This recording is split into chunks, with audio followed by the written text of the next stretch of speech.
প্লেনে পায়খানা করলে পায়খানাটা আসলে কোথায় গিয়ে পড়ে, আর ব্লেডের সাইজগুলো এত ইকুয়াল হয় কেন, আর একটি ফটো যেটা বাছি না আনার জন্য আপনার জেল পর্যন্ত হতে পারে। কম অ্যামাজিং ফ্যাক্টস পেতে আমাদের ভিডিওটি শেষ পর্যন্ত দেখবেন। ফ্যাক্ট নাম্বার 12, এমন একটি পাখির নাম বলবো যা ধরলেই মরে যায়। হ্যাঁ, টায়োটনিক নামক একটি পাখি আছে যা টাচ করা মাত্রই মরে যায়। অবাক করা ফ্যাক্ট, তাই না? তাছাড়া আমাদের কোনো পাখিকেই ধরা উচিত না, কারণ কোনো পাখি ফ্রি থাকতে সবসময় চায়। ফ্যাক্ট নাম্বার 11, এমন একটি গাছ যেটি 1,00,000 লিটার বা প্রায় 26 গ্যালন ওয়াটার ধরে রাখতে পারে। তাহলে বলবেন তো এই গাছটি কেমন গাছ? গাছটি হলো ব্যাও ট্রি। দেখতে ঠিক এরকম অদ্ভুত, তাই না?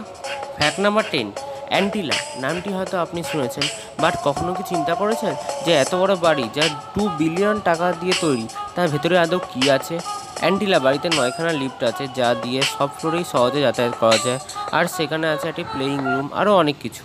কার পার্কিং করার জন্য সেখানে 6টা ফ্লোরস আছে বর্তমান, আর সেখানে 168টি গাড়ি রাখা যায় একেবারে। আর দাঁড়ান কাকু, অবাক হওয়ার কিছুই হয়নি, এখনও তো বাকি আছে। তাছাড়াও অ্যান্টিলা বাড়িতে একটি স্নো রুম আছে, যেটা অনেক দেখতে এরকম ঠিক এরকমই, আবার ভীষণ অবাক করা ব্যাপার, তাই না? গরমের সময় তারা এই রুমটাই বেছে নেয়। আর একটা স্নো রুম, মানে ঘরের ভেতর snow room.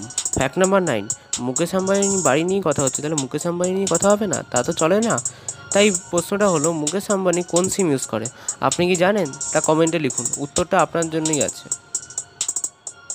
Fact number 8, Nita Ambani ব্রেকফাস্টে কত টাকার চা খান? হ্যাঁ, আসলে উত্তরটা হলো কত টাকার চায়ের কাপের দাম। আসলে উত্তরটা হলো 3,00,000 টাকা। অবাক করা কিছুই না, তারা ধনী লোক, তাদের ব্যাপারটাই আলাদা। তাছাড়াও তাদের কাপেগুলোতে গোল্ডেন সেট দেওয়া আছে, যেগুলো স্পেশালি জাপান থেকে আনা হয়েছে, অনেক দাম তার জন্যই। ফ্যাক্ট নাম্বার 7, এরকমই একটা দেশ যেখানে একটা নিয়ম আছে যে নিজের জীবন দিয়েও একটা পিকচার আপনাকে বাঁচিয়ে আনতেই হবে। অর্থাৎ আপনি বাঁচুক কি বাঁচুক, আপনার ফ্যামিলি বাঁচুক কি বাঁচুক, তা দেখার দরকার নেই, কিম জং মুনের এই ফটোটা আপনাকে বাঁচিয়ে আনতেই হবে। নাহলে আপনি যদি বেঁচে উঠে যেতে পারেন তাহলে আপনার জেল পর্যন্ত হতে পারে। দেশটি হলো নর্থ কোরিয়া। অদ্ভুত নিয়ম সব, তাই না? কমেন্টে গিয়ে লিখুন নিয়মটা কেমন লাগলো। Fact number 6, T. rex. এই গেমটা হয়তো আপনি শুনেছেন, ক্রোমে যখন অফলাইন বা ডেটা অফ হয়ে যায় তখন এই গেমটা আসে। কিন্তু এই গেমটা আমরা সবাই খেলেছি, বাট এন্ডিং সম্বন্ধে অনেক কম লোকই জানে। অনেকে মনে করে যে গেমটা 99,999 অবধি শেষ হয়ে যায়। আবার অনেকে মনে করে যে এটা 1,00,000 স্কোর করার পর্যন্ত এই গেমটা আবার লেভেল 1-এ রিসেট হয়ে যায় স্কোরটা। আবার অনেকে মনে করে এই গেমটা খেলতে শেষই করতে পারবো না খেলে, মানে 17 মিলিয়ন বছর সময় লাগবে এই গেমটা শেষ করতে, এত বড় গেম। আমার মনে হয় এই কথাটা সত্যি না। আপনাদের কী মনে হয় কমেন্টে গিয়ে লিখবেন।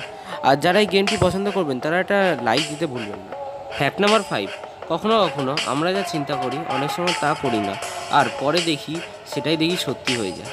তাই এখন থেকে সঠিক বুঝে মনের ইচ্ছাও পূরণ করবেন, কারণ মনও একটা অদ্ভুত ক্ষমতা আছে সব কিছুকে বোঝার। ফ্যাক্ট নাম্বার 4, নর্থ কোরিয়া অধিবাসীরা নর্থ কোরিয়াকে কোরিয়া বলতে পারবে না, কারণ এটা আইনের বিরুদ্ধে, ফলে তাদের জেল যাওয়ার সম্ভাবনা হতে পারে। জেল মানে নর্থ কোরিয়াতে কী শাস্তি, এই ভিডিওটা আপনি দেখতে পারেন, ভিডিওর লিঙ্ক ডেসক্রিপশানে দেওয়া আছে। ফ্যাক্ট নাম্বার 3, ব্লেডের সাইজগুলো এত ইকুয়াল হয় কেন? মানে মাঝখানে যে ভেতরের সাইজগুলো সেগুলো এত ইকুয়াল হয় কেন? আসলে 1901 খ্রিস্টাব্দে জিলেট গার্ড কোম্পানি নিজের রেজার এবং ব্লেড বানিয়েছিল প্রথমেই, আর তারপর থেকেই সব কোম্পানিগুলো সেই নিয়মই মেনে চলতো।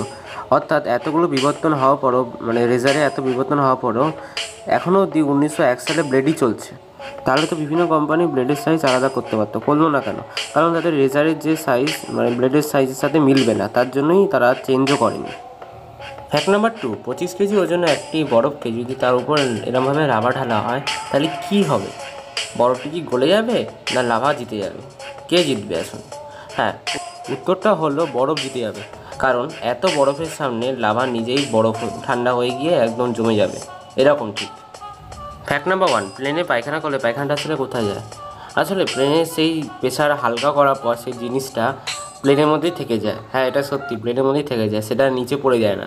আপনি যদি ভাবুন যে নিচেই পড়ে যেত তাহলে আপনার মুখে, বাড়ি ঘরের উপর এরমভাবে পড়তো, সেটা তো সভ্য নয়। তার জন্যই প্লেনের মধ্যেই থাকে, এবং যখন প্লেন ল্যান্ডিং হয় তখন প্লেন ল্যান্ডিং হওয়ার কিছুক্ষণের মধ্যেই প্লেনের সেই বাথরুমটা পরিষ্কার করা হয় এবং চেম্বারটা খালি করে দেওয়া হয়, যাতে পরে লোকেরা এসে করতে পারে। যাই হোক, এত অবধি তো ভিডিওটা দেখলেন, হয়তো ভালো লেগেছে, তাই জন্যই এতটা দেখেছেন। তাই লাইক দেবেন, শেয়ার করবেন এবং সাবস্ক্রাইব করতে ভুলবেন না একদমই।